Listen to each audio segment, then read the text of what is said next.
Namaste and good evening to all of you. We are here tonight gathered for the satsang of this week.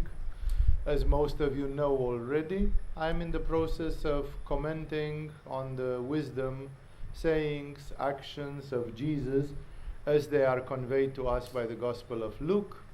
It is not the first time that I'm commenting on parallels between Jesus and the yoga and the yogic wisdom. Some opinions, some pathways in traditional Christianity, in fundamentalistic Christianity, and in tantric yoga, they are extremely different from each other, even going in opposite directions apparently. And yet at the same time, the truths expressed by a man like Jesus, they are automatically representing the highest wisdom on this planet. It's the top level, and therefore I have been asked often by people who share the love for Jesus, or at least who are intrigued by the words of Jesus. I was asked to explain, like, how would that be understood from yoga, what chakra does that represent, how we can do it through yoga exercises to experience a little bit of that love or of that state of consciousness. That is exactly what the purpose of these satsangs are, to put Jesus through the perspective of tantric yoga. So I'm in the middle of a very intense chapter number 6, because in this chapter I say it's very intense because Jesus, at some point at the acme of it, he did the famous speech about the blessings. In the history of Christianity, this is called the Sermon on the Mount, that Jesus went on a mount, on not a big mountain, but a hill, like in Israel, and because thus he could address, they didn't have loudspeakers and videos in those days, so he had to stand in a high place, in a high position, and from there he talked to hundreds or maybe thousands of people who are gathered around him. He must have spoken in a loud voice, in a strong voice, to be heard, overheard, especially if there was a bit of wind or something. No? So Jesus spoke to people, and it's one of the strongest moments in the life of Jesus in terms of talking, in terms of what he says. The Sermon on the Mount is remembered almost by everybody. When they think about what did Jesus say, then things which come up on the Sermon on the Mount, they always come. So it was one of his most famous discourses. It was a place where big things have been said, and of course Jesus repeated many things many times because his message was essentially simple. But such a spiritual genius like Jesus, at the same time, he understands all the laws of the universe, all the principles, all the forms of resonance, and this. And of course, when he speaks as a matter of example, as giving examples, then of course he makes references to a lot of things. And we spoke about this Sermon on the Mount, the famous blessing. Blessed are those who this, and blessed are those who that, where Jesus turned things upside down. And then it doesn't say, and the next day he told them, like it's one and the same event. This was a marathon event where Jesus spoke a lot and said a lot of things. It doesn't say and in another day, Jesus was again on the same mountain, and he also told them the story about the turn the other cheek, and if somebody who takes your cloak, give them your tunic. And no, it's like all of it is in the same speech. So he was like on very much. And in being on like this, he said some remarkable things. When you put together everything which is said in this chapter number 6, in this episode where Jesus talks from a hill, a lot of stuff is coming from there. And we saw that he continued by using this ethical measure that whatever you do to the world, God is going to do to you. Like in this famous sentence from the Lord's Prayer, where he says, and forgive us our mistakes as we forgive to those who have done mistakes to us. Which implies automatically, if we don't forgive, then God will not forgive us, Mother Nature will not forgive us. So it's expressing this thing that if you are a perfectionistic person, then when your judgment day comes, God will be perfectionistic to you. Well, you don't really want that. Because if God is perfectionistic to you, you are dead. You are going to hell. And therefore, perfection is a very bad attitude to have in life. You say, but there are people who are perfectionists. Yes, I have friends who are consultants for business and industry and so on, and one of their mantras is perfectionism is a form of mental disease. Because there is nothing perfect in this world, and hoping for you to do or achieve something perfectly is simply, your mind is sick, you are not living in reality. So basically saying this, I'm saying that Jesus is presenting us to, like, do you want forgiveness? Of course you do, because everybody does shit. Everybody does a mistake here and there. As they say in liturgic songs in Christianity, only Jesus is the one without sins. Everybody else, including Peter and Paul and you name it, everybody has done shit at their time. So, but they have received forgiveness, absolution. So if you want absolution, then you have to give absolution. You will not receive absolution if you don't give, if you don't practice what you are asking for. So Jesus has come to this and he announced this, and then he announced two more very painful things, which especially the first one in teaching spirituality is absolute, where he says, can a blind man lead another blind man? That's what's happening in spirituality. No? Unfortunately, the modern spirituality has become a chaos, where people who smoked some marijuana and had some high state of mind, really I've encountered at least 10 of those people in the last 15 years, they think they are enlightened just because they had some fun state, some great state when they smoked marijuana. Timothy Leary, the father of LSD generation in the United States in the hippie years, he thought he was enlightened because he took LSD a few times and he had some peak experiences. And he said we should put it in the drinking water in the United States. In all the big cities they should put LSD, because with LSD the whole America will wake up and 250 million people will be enlightened in the same day, at the same time, and that's heaven on earth. He was an idiot. There is a documentary which is called Timothy Leary's Death, or something like that. The death of Timothy Leary. Look, he's a grumpy, ugly, old man, angry, dissatisfied, really nagging at people, He doesn't even look good physically anymore. Like he's a loser completely. And when he died, he wanted them to cut off his head, because the scientists of the future might bring back his brilliant brain and make him live again, because his brain dying is such a waste for humanity.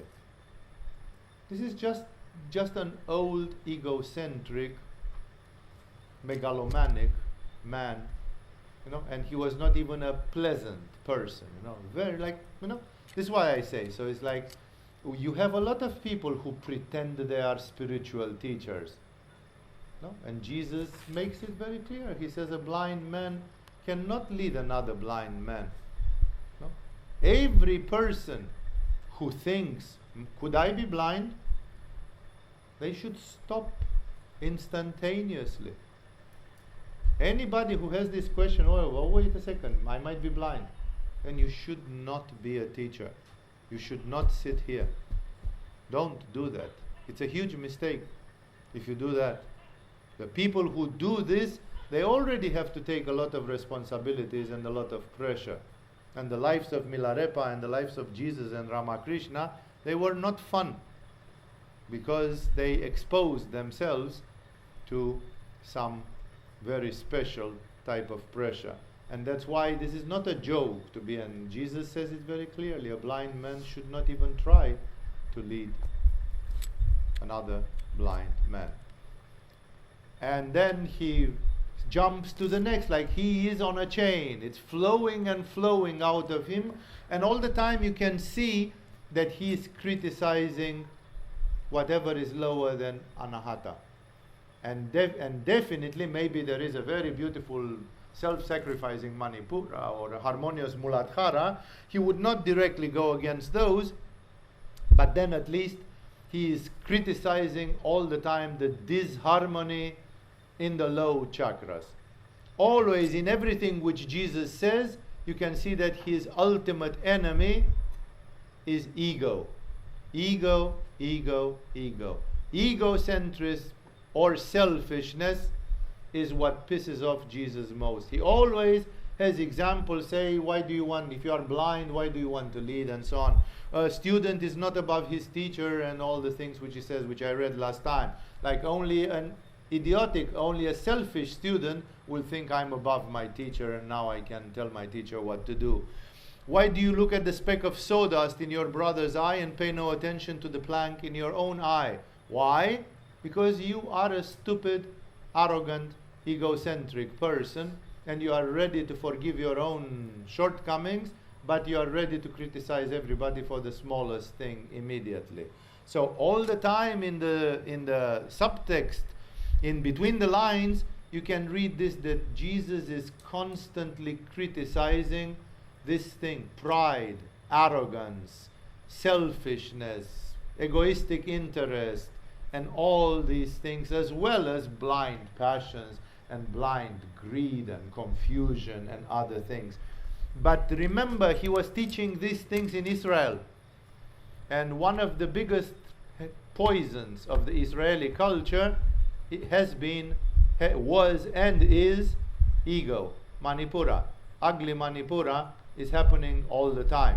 The priests who crucified Jesus, they had an ugly Manipura. They simply could not tolerate that they had the authority, and they were hand in hand with the king, and they were hand in hand with the Roman authorities, and this hippie was coming and preaching love, and people loved him more and listened to him more and appreciated him more than they listened to them. As soon as their authority was endangered, they said it is better for one man to die than the whole nation to go to hell. And they just killed Jesus without any scruples, because to them he was a threat.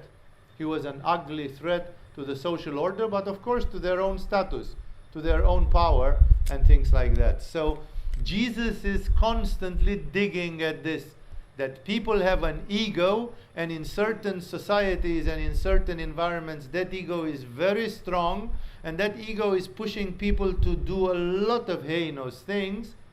And Jesus is constantly mocking, ridiculing, and wooing that ego.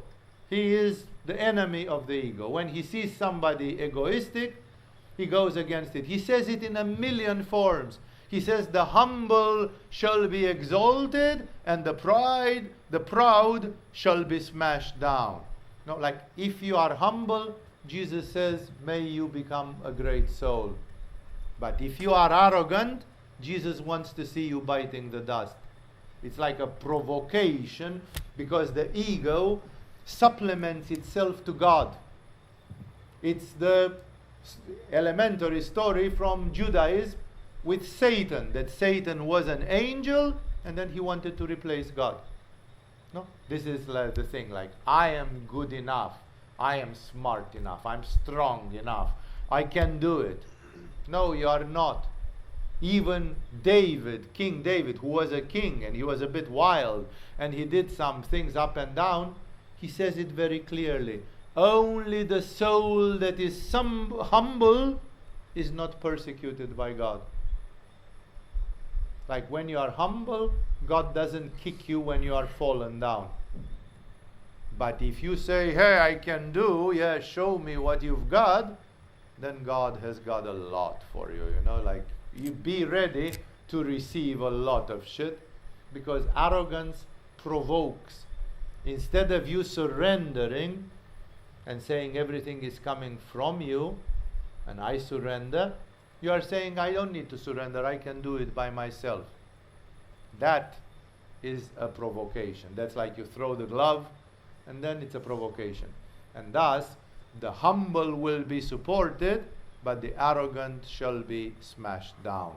And all the time you can see that Jesus smashes down the arrogance and the ego and this godlessness, which again the Jewish people were quite religious in their time, but among them there were some of these arrogant, proud, Manipura, selfish people who were disharmonious, and they were only pretending to be spiritual, but they were actually doing a lot of unspiritual things. And he continues. The Sermon on the Mount continues. All these things has been non-stop, starting from the Sermon of the Mount, and never is there a mention that some of it happened the next day or in some other place. Therefore, we have to admit that probably he was wired up, and he was going on and on. And he apparently changes the subject, but the subject is the same. No ego, surrender to God, love God with all your heart, with all your soul. That's the only way to go according to the path which he gives to people. And he jumps next. We are somewhere in chapter 6, paragraph number 43 or something. And he just finished by saying, you hypocrite, first take the plank out of your own eye, and then you will see clearly to remove the speck from your brother's eye. Like, be the change that you want to see. No? First, remove your own thing. If you are a fornicator, how can you cure fornication in the world? If you are a thief, how can you cure theft in the world? You cannot. First, you have to eliminate your thing, because only then you've got the clear referential to see what should be done, how far one can. Jesus, he has a clear view of the world and of the solutions to the world. Other great spirits like Krishna or others, they had a clear view to the world and to the problems of the world and to the solutions to be brought to the world. And he continues, and he is again on, but the idea seems to change, but he doesn't, because he's criticizing. He is on a rampage because he says the principles are this, and then he says, why do you try to do this? Why do you try to do this? Why are you shamelessly undoing this? And now he gives another famous parable, which is great. I quote this one at least once a month or several times per month when I give speeches, when I give lectures, because this is one of the things which is fundamental. It's fundamental. He says, no good tree bears bad fruit, nor does a bad tree bear good fruit. Each tree is recognized by its own fruit. People do not pick figs from thorn bushes or grapes from briars. The good man brings good things out of the good stored up in his heart, and the evil man brings evil things out of the evil stored up in his heart. For out of the overflow of his heart, his mouth speaks. This is fundamental principle. Like, everybody can talk shit, George Bush says, I'm Christian and I'm second time born Christian. Question, what the fuck did he do 8 years while he was president?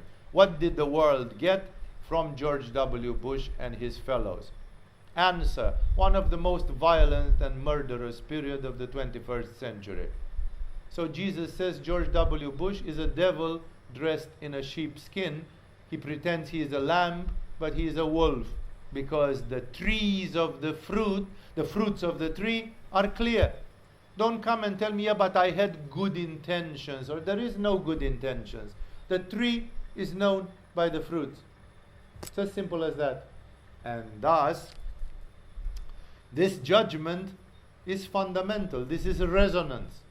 It is impossible that a demonic force or a person influenced by a demonic force should do something fundamentally good, because the demon would twirl in its grave to see that what he did results in something good. He would hate that absolutely, because he ultimately has destructive and dark intentions. So when he does something apparently good, it's not good. I give you money because I know you are alcoholic, and with that money you are going to go and get drunk and then do some shit. No? So it was good, like I was generous. I gave you money, but my thought was this money will destroy you. I'm giving you some rope, so you hang yourself with that rope. It's all like this. Always, ultimately, things are talking in this way. So, you are asking, in this religion, they did a lot of war, they did a lot of killing, they did crusades, they did inquisition, it's like, was it good? Those are some serious spots on the face of any religion or anything, because people can say, but we were right. The people who created the Inquisition and other like this, there's a famous saint, a saint from the Basque land, from the land of the Basques, in between Spain and France, who created the Spanish Inquisition. And his judgment, what his judgment was? If people do witchcraft, then they go to hell. And according to Christian dogma, that hell is forever. So it's a very, very, very, very, very, very, very inexpressibly very serious hell, because it's kind of forever. And therefore, he says, if I can take somebody who does witchcraft and take them and maybe beat them up a little bit and torture them up a little bit and make them recant, make them say, sorry because I did witchcraft, I love Jesus, sorry, it was my bad. And I'm taking that person and I'm making them repent and give them absolution according to the Catholic norms, and then I kill them, then they will probably go to purgatory or paradise, because they died in a state of grace. They died with Jesus. So probably they will be forgiven. So the Spanish Inquisition considered that by torturing and killing people, it saved their souls. So the intention was perfect. The road to hell is paved with good intentions. And thus, this is why I say, but Jesus, they forgot this thing, that any tree is known by the fruits.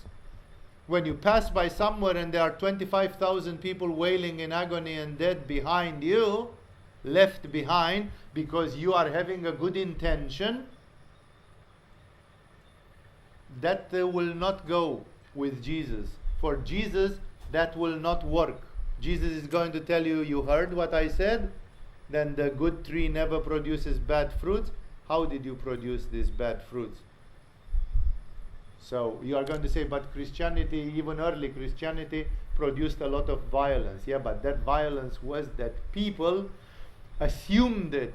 They owned it. They said, I am with Jesus, and the Roman Empire crucified them and killed them. That's a different story. It is not a violence which they did. It's a violence which they had to endure, and it was assumed by them. They owned it. They said, if that's what's going to be, that's what's going to be. I'm not leaving Jesus.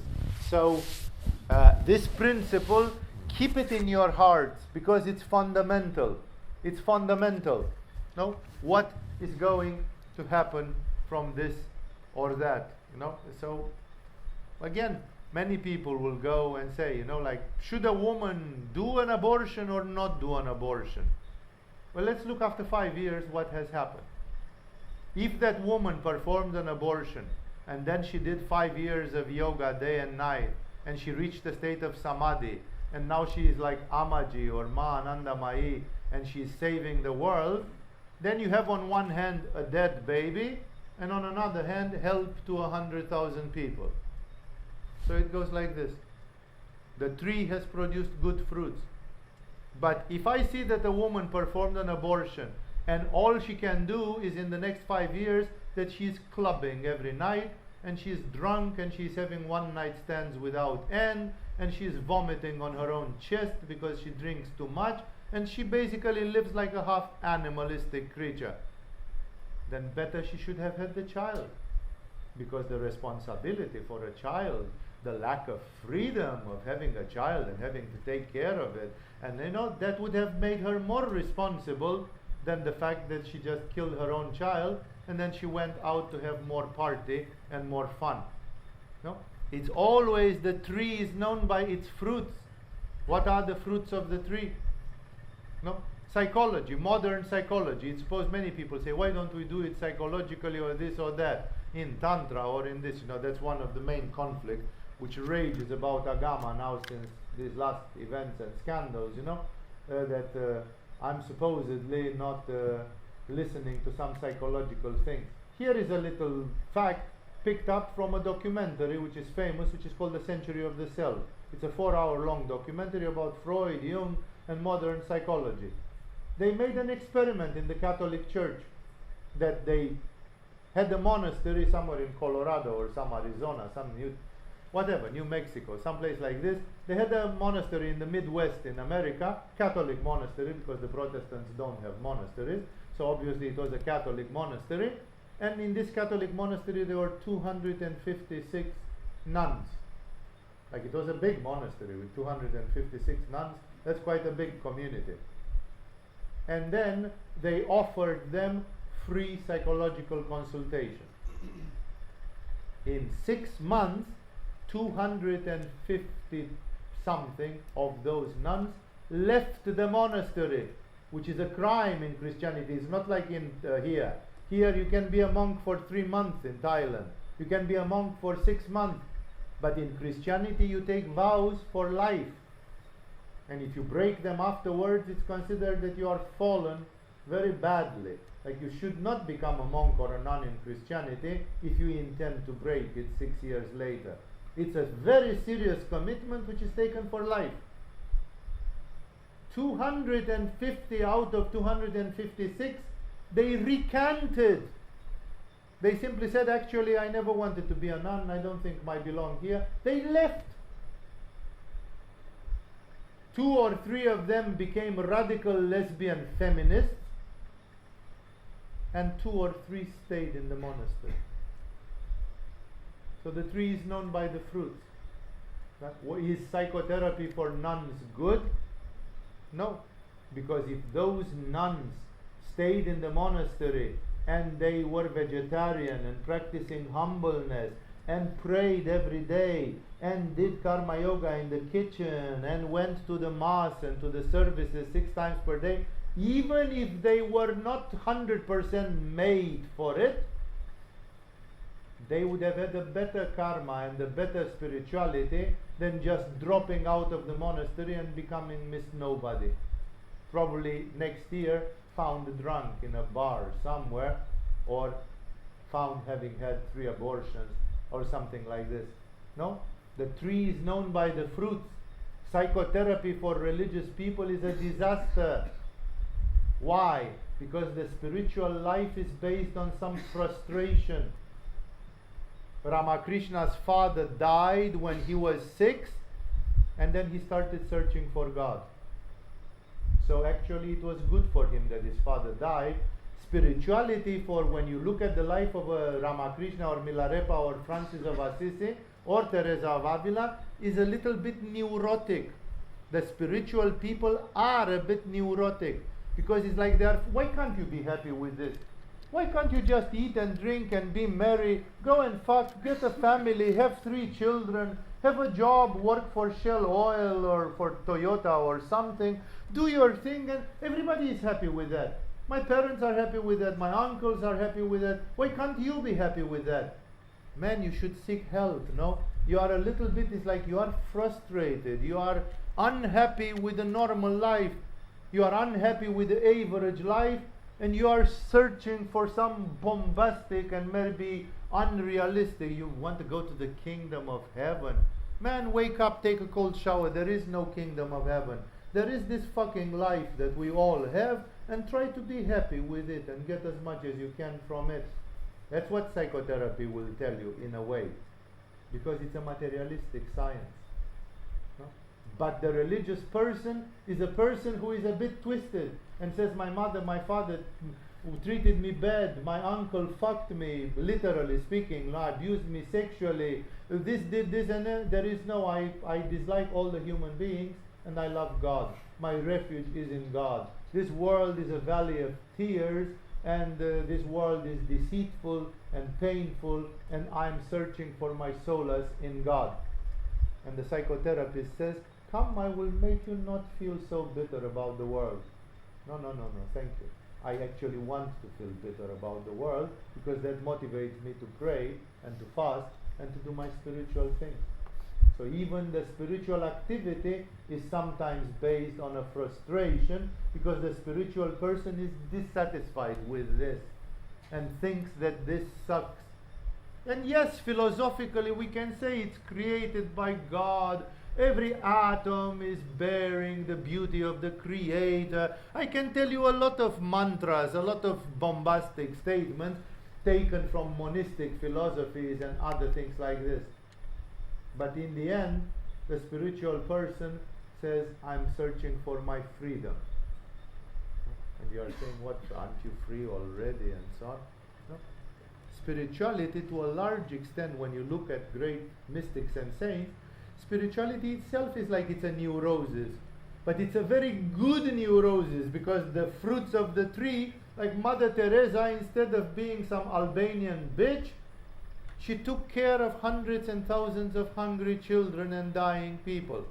I'm happy that Mother Teresa was neurotic in that way, because she chose to do something much better.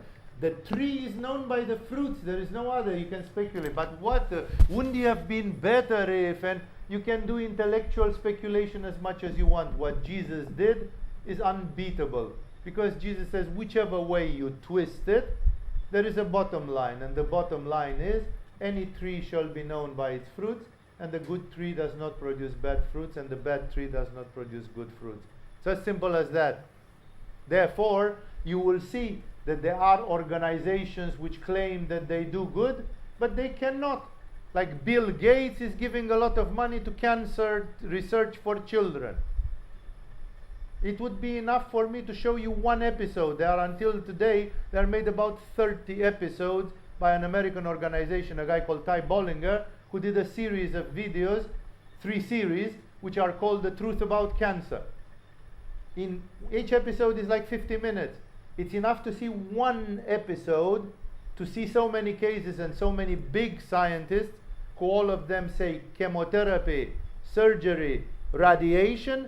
That's completely wrong, and it's death over death over death, and pain over pain over pain. And all the people who escaped from cancer, they usually did not have chemotherapy, radiation, and surgery.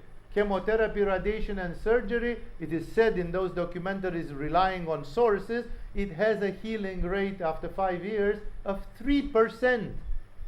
3% is your chance to not have cancer in 5 years if you did chemotherapy, surgery, and radiations.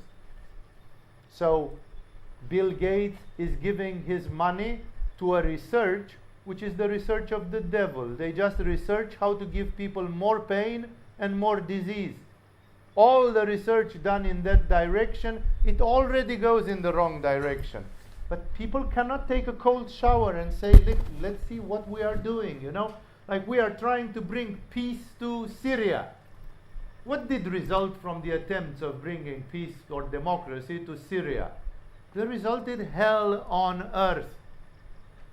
You know who the most punished, because people say Syria, Bashar al-Assad, nerve gas, Muslims, Al-Qaeda. You know who died most in Syria in the last 5-8 years since all this shit started? There are statistics. The Christians. There is a Christian minority in Syria, and they were between the different Islamic factions, and they are the ones who died by far the most. So you want to bring democracy to Syria, and then you have 2 million Christians dead in Syria. Bummer. The tree has bad fruits. The Arab Spring didn't really work, because the Arab Spring never came from a good place.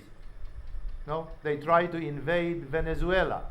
You know, okay, they live like shit in Venezuela, but it's their right to live like shit if they choose so. If they vote for Maduro, let them live with Maduro. I come from a communist country, and I cannot be in love with Venezuela or with Venezuelan socialism or whatever it is. No, I don't like it. But I cannot force them just because I want to get my hands on their oil. Just because Venezuela is one of the richest oil countries in the world, it doesn't mean I should step with my boots all over them. That's why I say, People can have very honeyed mouths and say, oh, but we want to help and we want to bring freedom and democracy, and the tree is known by the fruits. 2 million Christians died in Syria. Who pays for that? And who killed them? You never hear. I watch news from time to time. Neither CNN, nor Euronews, nor BBC. They never say this thing which I told it to you today. It's taken from alternative news sites who have the courage to say, okay, this is not the way they say it in the mainstream media. No? So that's why I say this thing of Jesus is unbeatable. It's like his Ajna chakra was perfect. He sees through everything. He says, as much as you twist it around and around and around, the tree is known by its fruits. It's as simple as that. So follow the fruits of the tree to know what the tree is. If people come to Agama and they get healed, and they get more healthy, and they get vital, and they get happy, and they get this, and they get that, it means the tree must be good somewhere.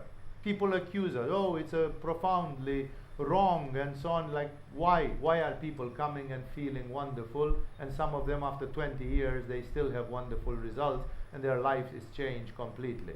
No? The good tree produces good fruits. Even if you try to cut it and suppress it, it still produces the good fruits. So this is, and he says, he mentions resonance. He says the good thing, the good man brings good things out of the good stored up in his heart, and the evil brings evil. If you are full of darkness and envious and hate people and dislike people and so on, then only that will come out, even if you say, no? Like there are people who say the planet has too many people. That's true. Okay? And the stupid religions say women should not have abortions, this should not have that. We're 7 billion plus people, and it grows. And in some places, like in China, in India, in Africa, in some places, the population is growing like brush fire. You know, it's growing insanely. And the intelligent people that have no heart, like the Bilderberg group and the think tanks and all these, they simply said, we think our planet could successfully lodge 1 billion people. 5 billion, 6 billion, 7, 10, 11, how many we're going to be? It's way too much. There is not enough agriculture, there is not enough this, water or whatever for 11 billion people. 1 billion would be a nice, ecological, elegant planet. So what did they plan to do? It's written. These are things written in books, in several sources, not just one crazy person writing it in a book. There are documents in the United Nations where they said that the lucky thing for humanity would be if there would come a virus who would kill 6 billion people tomorrow, so that we can be 1 billion. Or if India and Pakistan will both get atomic bombs and they will get harassed until they nuke each other. And then suddenly we solve the big source of overpopulation, because like these people think like engineers. It doesn't matter that 6 billion people have to die. Let them die, because the other 1 billion people left, they will have a swell time. This is a dirty tree with very dirty fruits, which advocates genocide, murder, but it's the intelligent solution. If you let the Indians keep on fucking like rabbits, now it's 1 point, when I was a kid, India was 500 million. Now it's 1.2 plus billion. More than double in a lifetime. Where is it going? No? So intelligent people say you have to do something. But it doesn't work the same for Jesus. Jesus says that the fruits of the tree have to be good. It's very important judgment. Think about it always when you are about to do something or evaluate something. No? Are the fruits good or bad? Take anything you want. Internet, Facebook, Hollywood, whatever, plastic surgery, whatever you want on this planet, and evaluate it like this. How are the fruits of the tree? 51% on the bad side or 51% on the bad? Like nothing is 100% everything. but at least predominantly something. So the words of Jesus here, they show an incredible level of wisdom where he simplifies, like what's good and what's bad. You know, don't try to be a smart philosopher. It's written in a paragraph here. Any good tree has good fruits, any bad tree has bad fruits. That's the truth of everything. That's the simplicity. The great things are simple eventually. You don't need to go into Immanuel Kant type of philosophy to try to find out what's good and what's bad.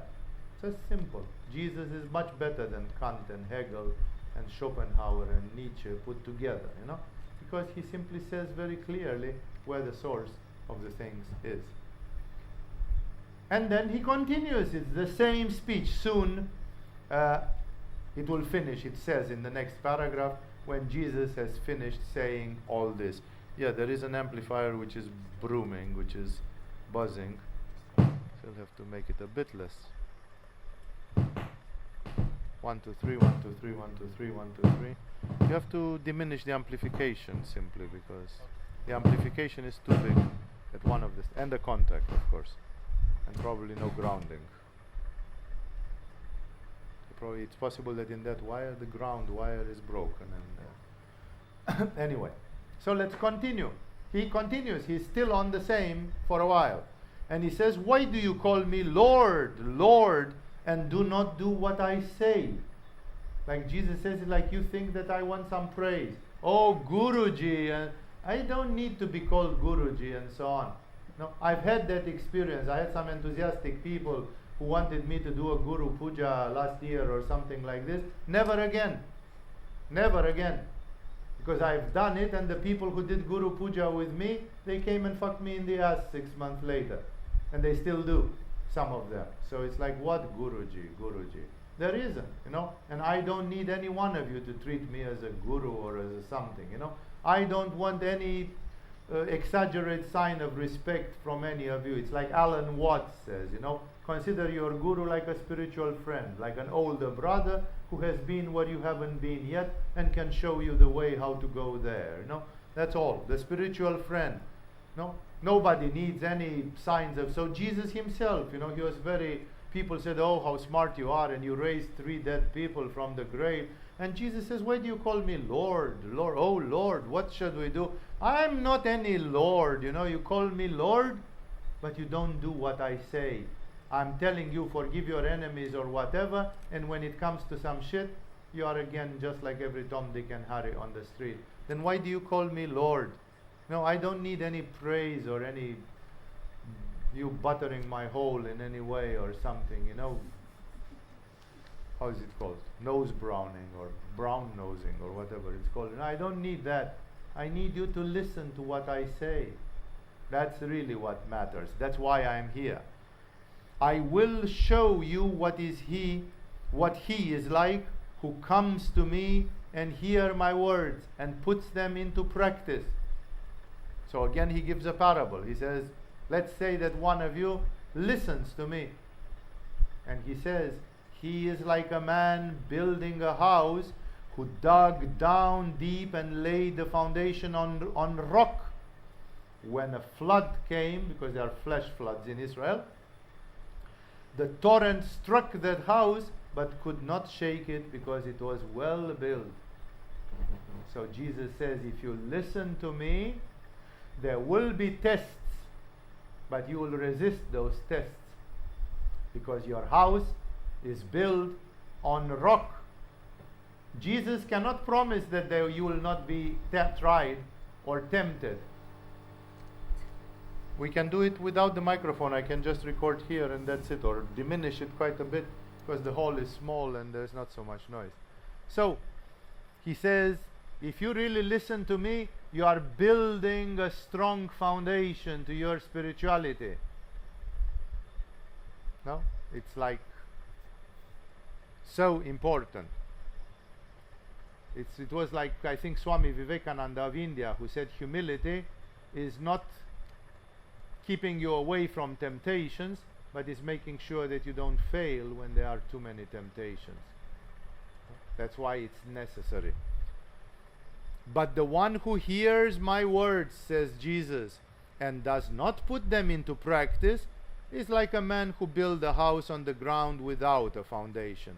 The moment the torrent struck the house, it collapsed and its destruction was complete. I myself can see people whose house was struck in recent times, and along my life I've seen many people whose house was struck and the destruction was complete. The destruction was complete. I've seen so many people losing their spirituality. Not with me. Don't think that this is gravitating around me. I have seen people who are pupils of some of my gurus. I have seen pupils who are pupils of other gurus that I never met, and I just heard the story or something. Like, I have seen and heard so many cases where the destruction was complete. Not only that people lost their path, but if you came 5 years later or 10 years later in their lives, you found a disaster, a complete disaster, and you would say, like, man, it sounds like these people are not even, it's like they never did anything spiritual. It's like, how can people forget to such an extent? And they do, believe me, they do a lot. Therefore Jesus, the parable of Jesus is very apt. He says you have to build your house on a rock, which means some principles have to be applied. If you learn about ahimsa, apply ahimsa. If you learn about whatever, brahmacharya, apply brahmacharya. Don't just make it because you say, oh, but Vivekananda will not know, really. Does it matter if I know or not? If you are breaking rules or not? Why are you doing it for me? Am I some sort of slave master who will start whipping your asses if you don't do some things? Or it's for you. It's all for you. Spirituality is something which you do for yourself. And then when you become like Ramakrishna, maybe some people can take from what you know and you can nourish a few people with your wisdom. That's what I'm talking about. So Jesus here is again so inspired. Parable after parable, with a speck of dust, with a blind man leading another blind man, with a lot of things. His creativity is amazing. See, modern medicine, just as a parenthesis to this, because it just came to me, modern medicine does not have a definition of health. You know that there is no definition of health in the books of medicine. Like, you can ask doctors who finished the medical school, what did they learn in the school? They learned the definition of disease, not the definition of health. And alternative doctors, holistic doctors, they have tried to fix this. They went to the antique, like to Hippocrates and Galen and the likes of them, and they went to Charaka Samhita and Sushruta Samhita in India, and they consulted to see what's the goal. How do you make somebody healthy? Because health is the goal. You have to look forward to the health. And to make the long story short, health is defined for each body. Like physical health is one thing, and emotional thing is another thing, and mental health is another thing. And you know what's the definition of mental health according to George Vitulkas, allegedly, arguably, the leading expert in homeopathy today, very old Greek man who lives somewhere in an island in Greece, and who is definitely one of the big holistic doctors of this planet today. He will probably be gone soon anyway, because he's so old. The definition of mental health is that you have a ceaseless flow of creativity. The creativity is flowing out of you. In the moment when you have no more creativity, your mind is screwed. It means you are sick in your mind. Maybe not as sick as to go to a mental hospital, like not a mental patient, but it means your mind is not healthy. A healthy mind has a constant stream of creativity. Look at Jesus. He just held a speech, and I commented on his speech for 5 weeks by now. And in those so many lines of speech and so many ideas, he is non-stop creative. He constantly has a parable. And he's a young man. Remember, Jesus does this when he's 31 years old. How much could I speak to the world when I was 31 years old? What did I know? Today I have more experience. At least half of what I say are things which I have seen or experienced. And the other half is things which I have read and learned from my gurus. But look at Jesus. He is just 30 or 31. And his creativity is something endless. He can speak about God and the spiritual life in endless ways. In endless ways. It's so beautiful to see this creativity and the fact that the parables and the comparisons and the examples and the issues and everything is flowing freely out of him. You can be sure that Jesus was not talking from a piece of paper. I read his words from a piece of paper. But this man was speaking freely from a hill. And look what comes out of him. Like, you cannot beat the fact that the tree is known by its fruits. Jesus gave the ultimate value evaluation for the whole history of planet Earth. All the philosophers together could not be as clear as Jesus was in one paragraph that big. And that's just one of the many ideas which he pours over the crowds, and his creativity is something remarkable. And then finally we have a breath. Okay, so it says, when Jesus had finished saying all this in the hearing of people, he entered Capernaum. Capernaum is a village near the Galilee Sea, near the lake which is called the Galilee Sea.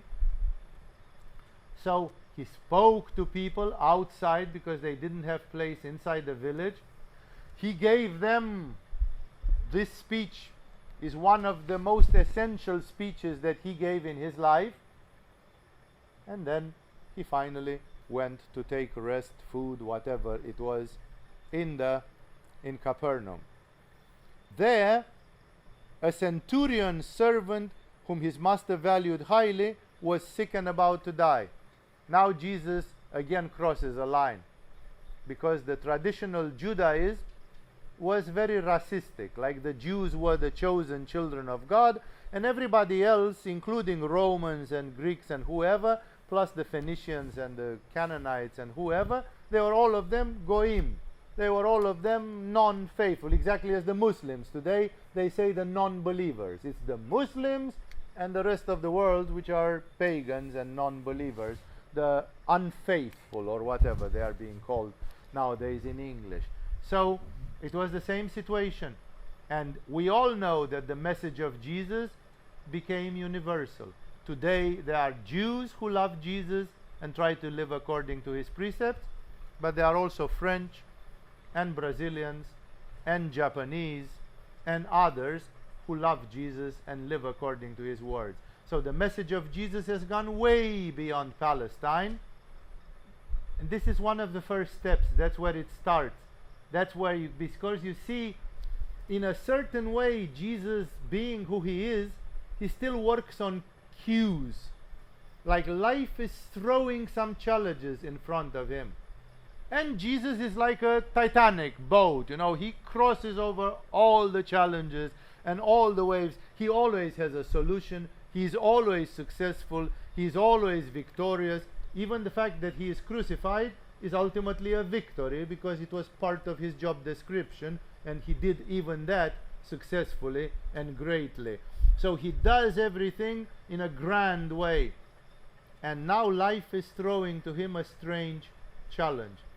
He is asked to give help to a Roman. Not only that the Romans were goyim, but they were the worst kind of non-Jews, because they were the ones who were taxing the Jews for money. And as you all know, it's a joke, it's the subject of jokes in the world. The Jews have always been very sensitive to money.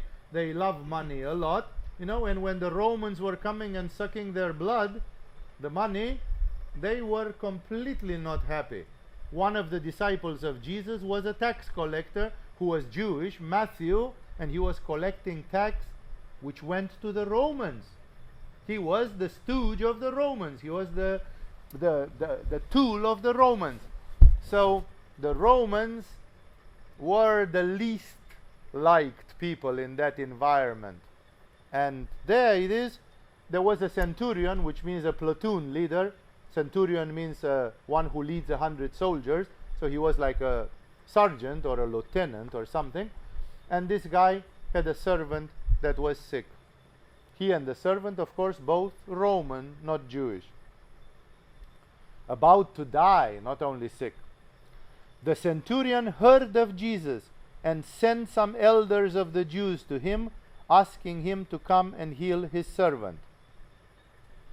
So he interceded, He sent some elders. He knew, of course, he was well connected. He was a military leader, a policeman, or something in that. And he sent some elders. He says, bring me that healer. So you would say he was a bit arrogant, But as you are going to see, he was not arrogant. This man had a heart. He probably had a big Manipura if he was a centurion. But besides that Manipura, he must have had a harmonious heart. This combination of a good Manipura and a great Anahata has produced in history some of the greatest Christian saints. Some of the greatest Christian saints are men and women with a big Anahata, but also with a big Manipura. Like they could stand their ground. They had a spine. They were vertical. They could fight for their thing, but at the same time having a great heart. So he sent for Jesus. When they came to Jesus, they pleaded earnestly with him. This man deserves to have you do this because he loves our nation and has built our synagogue. People learn to love their guardian. It's called the Stockholm syndrome, right? Somebody keeps you as a prisoner and you start thinking they are nice people. It doesn't mean the Romans were nice. Generally, the Romans were not nice. 70 years before, 100 years before Jesus, they had the rebellion of Spartacus. And they killed them all like sheep. They killed tens of thousands of slaves. They slaughtered them like lambs. So even 100 years ago, the Roman Empire was not nice at all. It was a killing machine.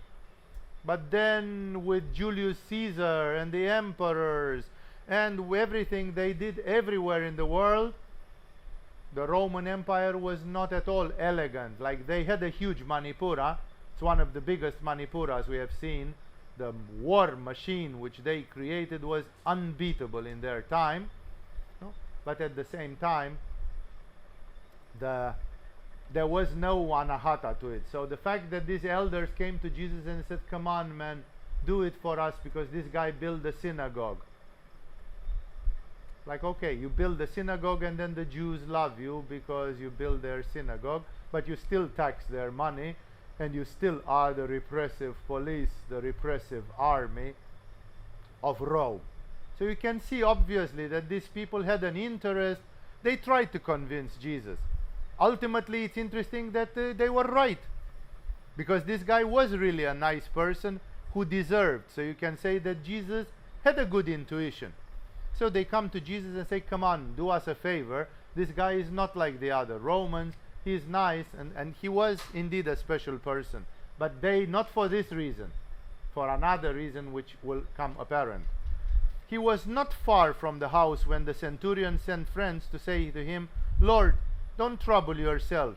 He called him Lord, Don't trouble yourself, for I do not deserve to have you come under my roof. Because the Jews had a rule in those days, especially in the religious days, that if you go into the house of a non-Jewish person, you are polluted for the day or for a while, and you have to do a lot of expiations and so on. So the traditional Jews avoided to go in the house of other people who are not Jewish for not having to do a lot of purification and a lot of expiation. This guy knew the Jewish mentality, and he's so forthcoming that he even says to Jesus, look, you came, but you don't need to come all the way into my house because I know that could cause some religious trouble for you. He's very, very kind. He is very thoughtful, like he thinks about No, he doesn't say, oh, let that healer come and heal my slave and then he can go, I'll give him 5 coins and he will be happy. He's not trying to buy Jesus. He is treating him with respect, understanding where he is. No, in a way, as much as he can understand. So he says, that is why I did not even consider myself worthy to come to you. Whoa, this man starts being humble, like he's a centurion. He rules over that village, Capernaum. He is so rich that he built them a synagogue as a gift. Here is for you guys a synagogue. He is the protector of the local community. He's the baron. He's the local baron. And he's calling for Jesus. And he says, I know you cannot come into my house. And you don't need to do that. And he said, that's why I did not even consider myself to be worthy to come to you. Like, this is the local baron who tells to Jesus, I didn't even consider myself worthy to come to you. That's already humbleness. That man has a great manipura, a great anahata, and he can be humble. Of course, if there is a military action, he jumps on his horse and he is a centurion. Because if he doesn't have the manipura of the centurion, he will be demoted. The soldiers will go to the bigger leader and will say, this centurion is just a sissy. He is just a wuss. And then they will verify and they will change him in 3 minutes. No? But he is a centurion.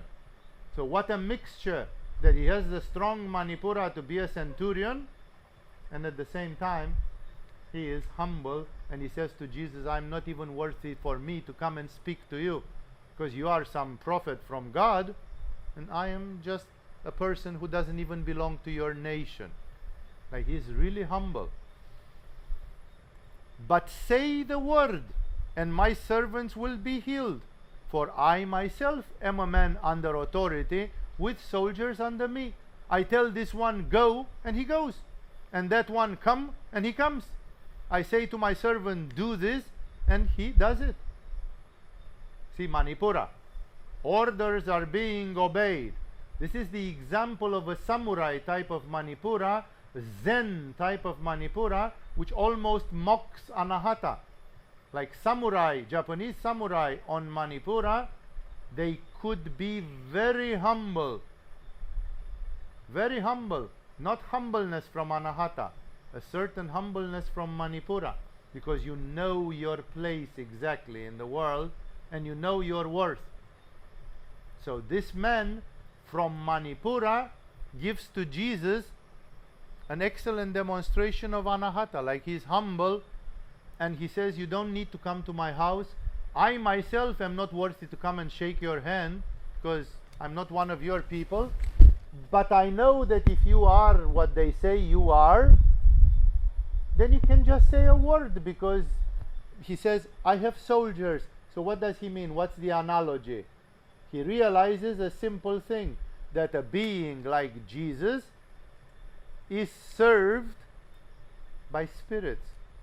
That there are 1,000,000 spirits like bees humming around Jesus, and when Jesus says this, that, those spirits go and do it. Of course, many of those spirits are nothing else but angels. It says earlier that after he fasted for 40 days and he was tempted by the devil, then he resisted the temptation, and it says, and then the devil went away from him and the angels came and started serving him. Even some great yoga teachers are served by some spirits which help them to deal with their yoga students and with the classes and with all this. So it's the same. This centurion, he used the law of analogy. He said, if I, a simple centurion, have soldiers and just give orders and I don't need to look because I know it happens, because if it doesn't happen, I'm going to kill them. So obviously it will happen. Then this guy who is such a powerful healer, he must have 1,000,000 angels swarming around him, and he just tells one to them, go and heal the servant of this centurion, and it's this. He doesn't need to come physically. That's just an illusion. See, in a certain way, his spirituality is less materialistic. He sees that things can be done with the mind directly. You don't need Jesus to go and lay his hands on the body of the servant. Jesus does that because the other people believe that he needs to do that, and he wants to integrate in their faith. But this centurion says we can skip the formalities. I know that you can do better than just come in my house and lay your hands. So why don't you do it from 100 meters away? Then I don't need to talk to you. You don't need to come in my house. And Jesus is amazed. It's like, how much does this guy believe in me? You know, like, my own people think that I'm a trickster of some sort. And this guy says, you know, if you just say a word or click your fingers, I believe it will happen. I trust in you completely. Jesus is in a certain way, flattered, you know, it's like, and he simply is like, what sort of faith? And that's when the idea comes in his mind. If there are people like this in Rome, I should have them as my disciples, you know, because my own Jewish people are nagging and skeptical and full of doubts. And look, this guy is coming from nowhere. He is not even a chosen one. And he has a faith and an understanding of what's happening 3 times bigger than my own disciples. He is very surprised. It's something which opens his mind to the world, that there is the rest of the world as well.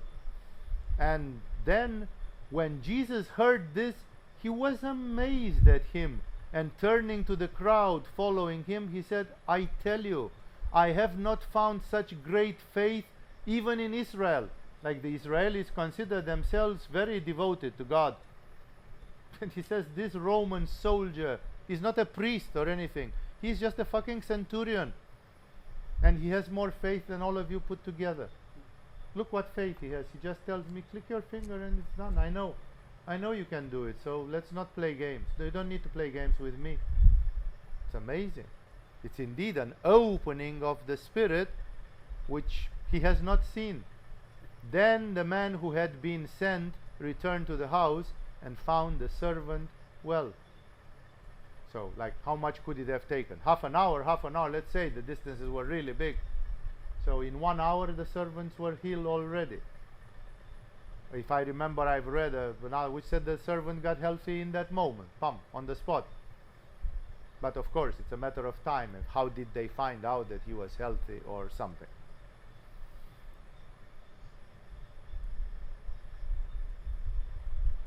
So this is the foundation of the healing with the mind. A Christian, fundamentalistic Christian woman from America, called Mary Baker Eddy, she created the movement which exists until today. It's not very developed today, unfortunately. It went in other countries, like in Latin America, it had more success eventually, which is called the Christian Science. And the Christian Science is a healing exactly like that of the centurion, that you don't have to do anything physically. You just pray and visualize something, and then God can do it. Because you know, God, I don't need to put compresses, plasters with chamomile. God doesn't need chamomile to heal any disease in this world, So why play the chamomile game? Just eliminate the chamomile and just do it directly with the mind. Put a plaster with God on that place, and that's all you take. Follow the Christian Science, because it has been inspired from this level. Here you already see not only the Anahata love, but this is purely Ajna Chakra. This is already the mind in its fullness. And in this period of time, Jesus does another one. And this other one is, of course, raising a dead man from his grave. Jesus apparently did this 3 or 4 times in his life. The accounts are a bit muddled about the 4th one. And it's almost never happening in history. It's like in martial arts, I think in Hard to Kill, the Steven Seagal movie, where some martial artist teacher says everybody can learn to kill, but very few people can learn to give life or health. It's easy to kill. You just plunge a knife and the person is dead. But to make them well when they are damaged takes much more skill and much more effort. It's the same here. Life and death are not equal.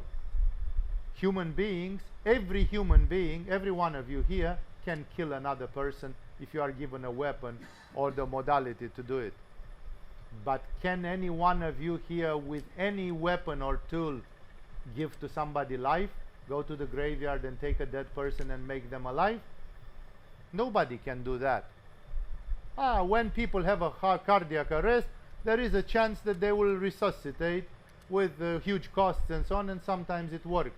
But the person was not completely dead yet. The person just had a heart arrest. But if you take somebody like we're talking here about, a person had been dead for 6 hours, 12 hours, a day and 6 hours or something, nobody can bring them back. This is one of the very specific marks of Jesus, because there are many legends and fairy tales where Osiris was killed and then Isis picked up the pieces of his body and she spit on them or put the water of life and glued him back, and lo, Osiris was whole again and alive. This is not a historical story about a person. You are talking about a myth or a fairy tale. But in real life, that you go and say, in the time of King Ashoka, there was this man and he was dead for 3 days, and then Shankaracharya came and spat on him and then he was alive again. This actually did not happen.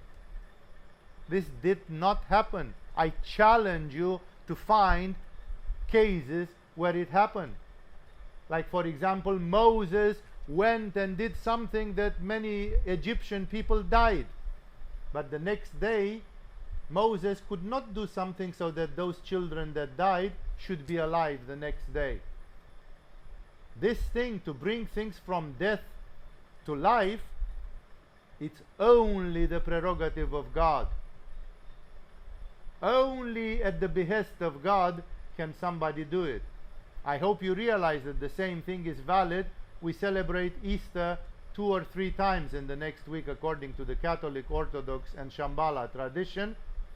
And Easter is exactly that, only that it happens to Jesus himself. When Moses died, he died. When Muhammad died, he died. When Jesus died, he did not die. 2 days later, he was back on his feet and talking to people. So the very fact that Jesus himself came from the dead and spent another 40 days with people on earth, it's pretty unique. Again, you can have legends about Osiris and others. There are many legends. The Greeks had such legends. But they are legends. They don't speak about a physical, concrete person who went through that. So legends are like the fruit of the mind. They are the fruit of imagination. But concretely, who did it? In India, in Persia, in Egypt, in wherever, who did it? Nobody. Only myths. And thus, with Jesus, we are exemplifying this. And just to show you how far this goes, because there is this tradition, there is this invisible thread left in the Christian mysticism. Because of this, only Jesus can give life. Like, for example, I'll tell you 2 stories. One of them is that it is being said that the Empress Elena, who was the mother of Emperor Constantine, she got converted to Christianity, and because she was the Empress of Byzantium and she had power over the Eastern Roman Empire, and Palestine was in her empire, she simply sent people and she said, now that I am Christian, I really want to touch with my own hands. And she sent them to find the cross of Jesus, if there still existed the cross on which Jesus got crucified. And they say that it exists. And there are various relics which claim that they still have a splinter from that piece of wood. You know how they like this is history of the Byzantine Empire. We are not talking about a legend. It can be an urban legend, like it can be like it was not quite like this, and they made it up, they fixed it up, maybe. I cannot demonstrate in the way you demonstrate in a scientific laboratory, but I can tell you what the historical or pseudo-historical story, concrete story, is about this.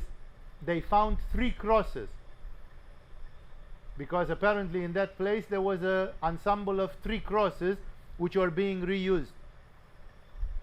And they didn't know which one of them was Jesus's. So what they did was very simple. A mother in Jerusalem had lost her child. She was dead. And they took the little baby in front of the 3 crosses, and they prayed in front of each one of them. And in front of one of them, the baby came back to life. And then they knew this is the cross of Jesus. Like, from Jesus, there starts a river of life of some sort. This is not just magic, hocus pocus, that he walked on water. That's a fucked up city. Very impressive. But it's just a fucked up city.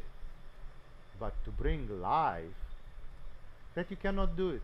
Let me tell you now the second story, which is the story of a Christian saint from Rome, I think Bishop of Rome in the time of persecution, like Christianity was, it was before Constantine, and if I remember correctly, this guy was called Sylvester, Saint Sylvester, not like the cat. Yeah? So Sylvester was challenged because he did not worship the Roman gods and all that stuff, and they wanted to punish him. And then the Roman emperor consulted with the priests. Remember, the Romans had a religion where they were sacrificing bulls to Zeus, to Jupiter, like a powerful magic religion where they did rituals and stuff, and many paranormal things were happening. So the Roman priests were not nobody. They could do things. They could heal diseases. They could do things. And the Roman emperor asked the priests, can you beat this guy? Can you show him that he cannot do more than you? Yes, they said, of course. We do this every day. So then the Roman emperor, he said, look, before I punish you, I'll punish you if you are proven to be a stupid idiot. And the test for you will be this. Our chief priest is coming with you in the arena, and both of you are given the task to kill a bull with your prayers. We are going to give you the most fierce bull, one of these corrida del toros bulls, you know, a killer bull. And let's see if you can, because our priest can do that. Let's see how big of a God is helping you. This priest was called Zenobius or something, Zenaidos, something. No? And they come. The day is coming, he accepts the challenge, and this deed is exactly the spirit of Jesus. They had 2 bulls, equally fierce, equally, you know, like they didn't want to make any discrimination. They wanted to be fair. Zenobius is coming in the arena, and they launch the bull. And this Zenobius, or whatever his name is, he just says, katachak or something, and the bull falls down like hit by the lightning. Like shot by a bullet. And he's dead. And the crowd in the Colosseum or wherever this was happening goes berserk, you know, like who can beat Zenobius? Like the best which Sylvester can do is to kill his own bull. And then they are even. At least the Sylvester shows that he is powerful. And of course you all know what Sylvester did. Before the second bull showed up, he went to the first dead bull and simply whispered in his ear the name of Jesus. He just said, Jesus calls you back. And the bull came up. It was not dead anymore. And the most amazing thing is that it was not fierce anymore. It became very, very kind, and it was licking the hands of Sylvester. It was not a dangerous bull anymore. That's what comes from Jesus.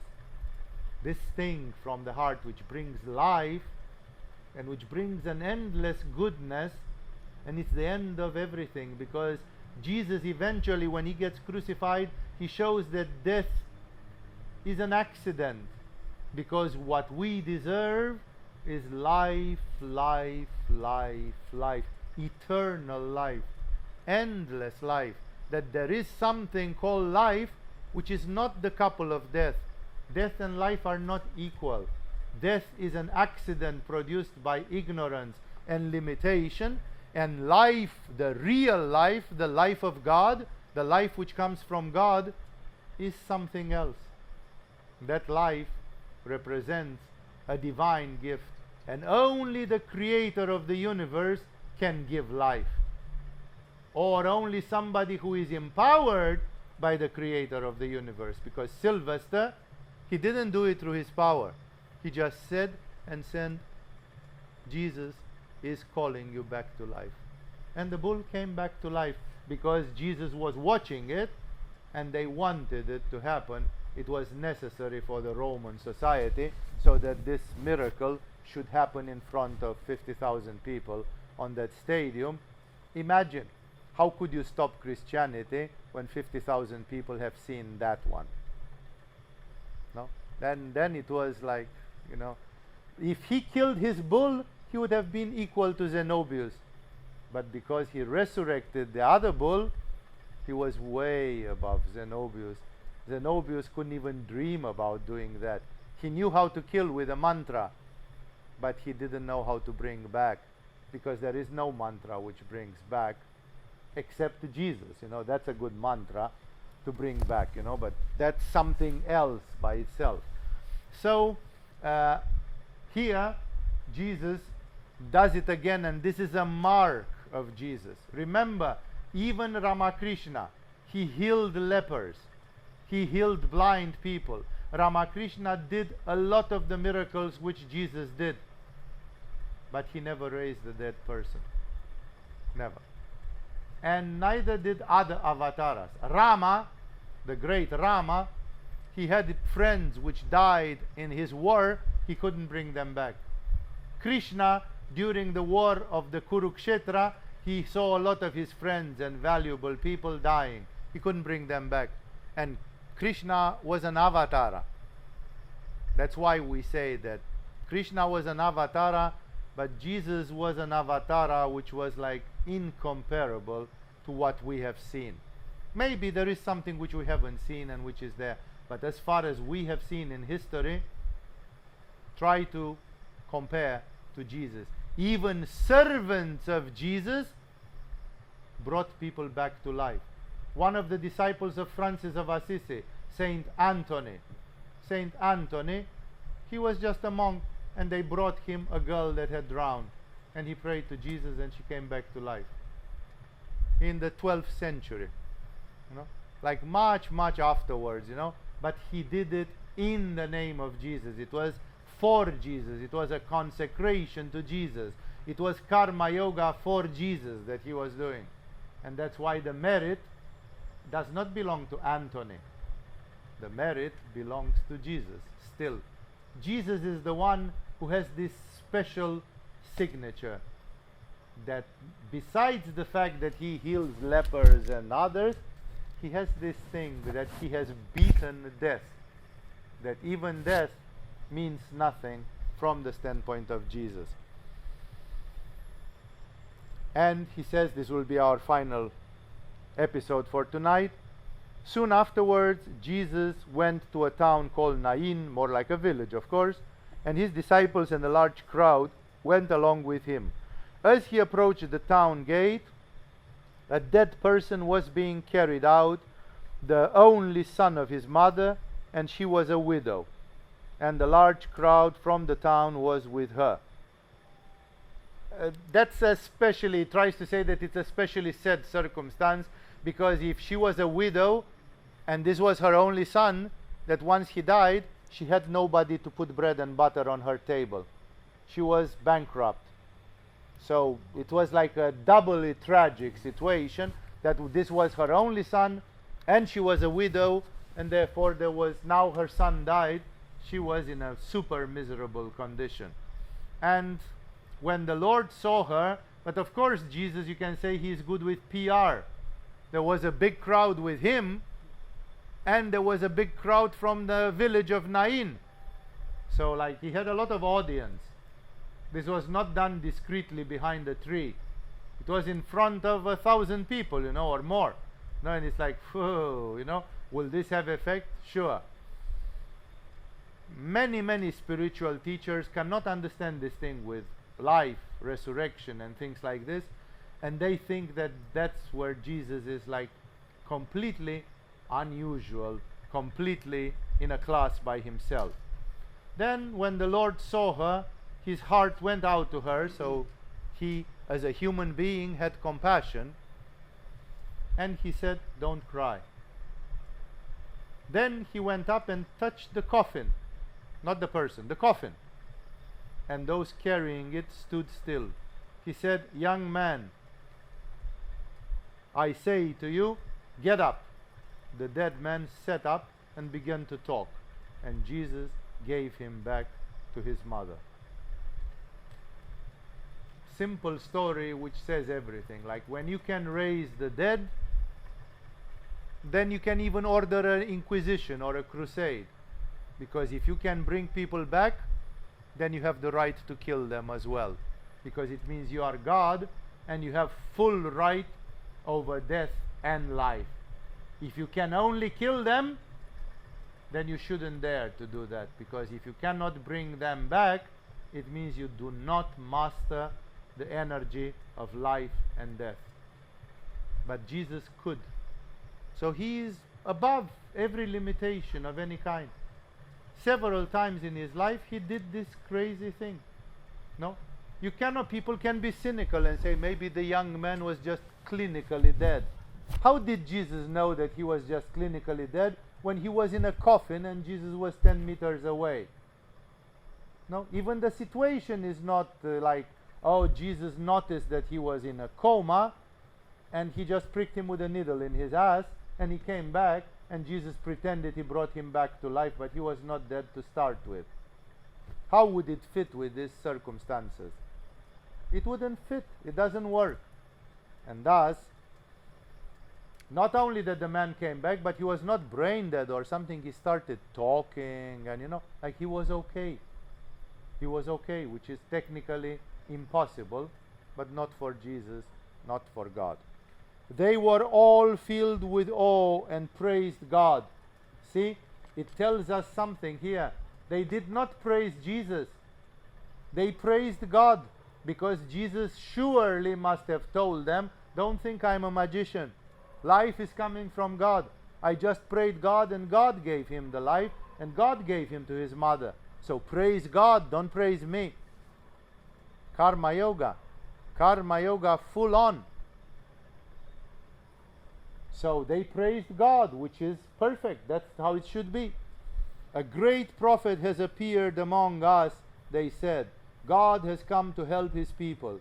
This news about Jesus spread throughout Judea and the surrounding country. Of course, because nobody had done anything like that. Like John the Baptist or Moses or any of the great prophets which existed before, none of them came close to this one. When somebody was dead, they were dead, and that's the end of it. But not for Jesus.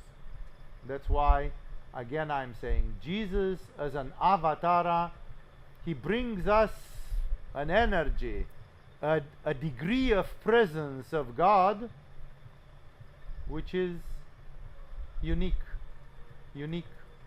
We hear anecdotally in India, but not proven as this, that some people praying to Shiva, they manage to bring back a child from dead, or from, like in the stories about Shiva in India, the similar thing is said, that Shiva can turn death into life and life into death. It's not a problem. It makes no difference for Shiva, and therefore he can do that. But not as clear as these stories.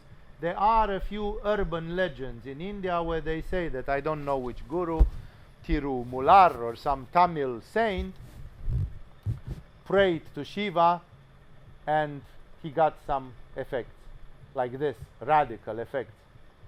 Otherwise, this kind of seal is very specific to Jesus. In all the 5 major religions of this planet, And in all the 5 to 10 minor religions which exist on this planet, there is not one example of this. For example, Buddha was asked to bring back a child, and Buddha did not. He didn't say, I cannot, but he said, I should not. Like, I don't know, maybe Buddha did not have a warrant from the Supreme Consciousness. Yes, you can also show to people this one, so that they will believe in you more. Maybe it was not on his to-do list. For Jesus, it was on his to-do list. He was allowed to do this, and he did it. And the last time when he did it, he overdid it, because that's the legendary story with Lazarus, where not only that Lazarus was dead, but Lazarus had been dead for 4 days. So he was putrid already, not only dead. This man probably was buried the next day or the same day or something, no? And he was fresh. But Lazarus was already stinking. And still Jesus made like this, and Lazarus came back. And he was talking and eating and doing all that stuff. So